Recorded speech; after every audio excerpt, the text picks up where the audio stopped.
بالله واليوم الآخر ومن يتق الله يجعل له مخرجا ويرزقه من حيث لا يحتسب ومن يتوكل على الله فهو حسبه إن الله بالغ أمره قد جعل الله لكل شيء قدرا واللائي يئسن من المحيض من نسائكم إن ارتبتم فعدتهن 3 أشهر واللائي لم يحضن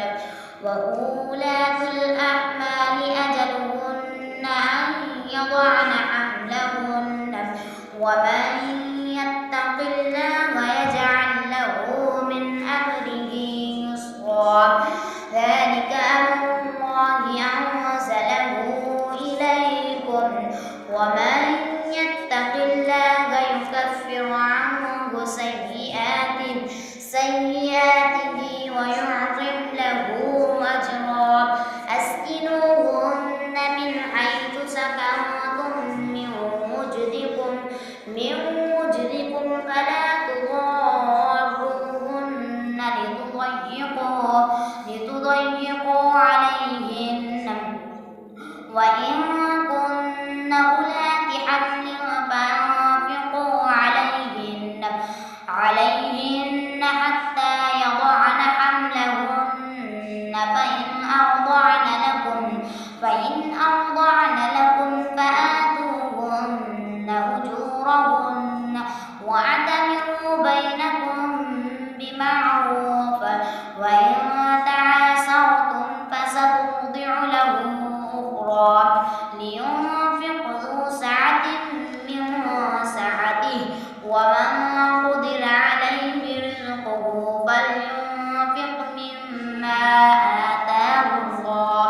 لا يكلف الله نفسا إلا ما آتاها سيجعل الله بعد عسر يسرا وكأي من قرية عتت عن أمر ربها ورسله فحاسبناها حسابا شديدا وعذبناها عذابا نكرا فذاقت وبال أمرها وكان عاقبة أمرها خسرا أعد الله لهم عذابا شديدا فاتقوا الله يا أولي الألباب الذين آمنوا قد أنزل الله إليكم ذكرا رسولا يتلو عليكم آيات الله مبينات ليخرج الذين آمنوا وعملوا الصالحات من الظلمات إلى النور ومن يؤمن بالله ويعمل صالحا يدخله جنات